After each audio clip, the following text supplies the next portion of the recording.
ಹೂವಿನಹೊಳೆ ಪ್ರತಿಷ್ಠಾನದ ಸಂಸ್ಥಾಪಕರಾದ ನಂದಿ ಜೆ ಹೂವಿನಹೊಳೆ ಅವರು ಕೈ ಜೋಡಿಸಿದ್ದಾರೆ.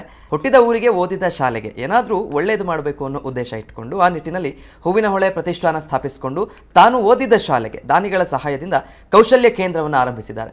ಚಿತ್ರದುರ್ಗ ಜಿಲ್ಲೆ ಹಿರಿಯೂರು ತಾಲೂಕಿನ ಹೂವಿನಹೊಳೆ ಗ್ರಾಮದ ನಂದಿ ಜೆ ಹೂವಿನಹೊಳೆ ತಂಡ ಕಟ್ಟಿಕೊಂಡು ಸರ್ಕಾರಿ ಶಾಲಾ ಮಕ್ಕಳಿಗಾಗಿ 15 ಲಕ್ಷ ವೆಚ್ಚದಲ್ಲಿ ಕೌಶಲ್ಯ ಕೇಂದ್ರವನ್ನು ಆರಂಭಿಸಿದ್ದಾರೆ.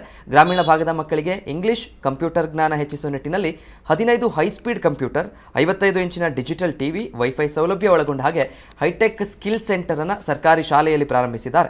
ಮಕ್ಕಳಿಗೆ ಕಂಪ್ಯೂಟರ್, ಇಂಗ್ಲಿಷ್ ಬೋಧನೆ, 2 ಖಾಸಗಿ ಶಿಕ್ಷಕರಿಗೆ ಪ್ರತಿ ತಿಂಗಳು ಸಂಬಳ ನೀಡ್ತಾ ಇದ್ದಾರೆ. ಊರಿನ ಶಾಲೆಯ ಜೊತೆಗೆ ಹೂವಿನಹೊಳೆ ಪ್ರತಿಷ್ಠಾನ ಹಾಗೂ ದಾನಿಗಳ ಸಹಾಯದಿಂದ ರಾಜ್ಯದ 30ಕ್ಕೂ ಹೆಚ್ಚು ಸರ್ಕಾರಿ ಶಾಲೆಗಳ ಉನ್ನತೀಕರಣ, ಮೂಲ ಸೌಕರ್ಯವನ್ನು ಒದಗಿಸ್ತಾ ಇದ್ದಾರೆ.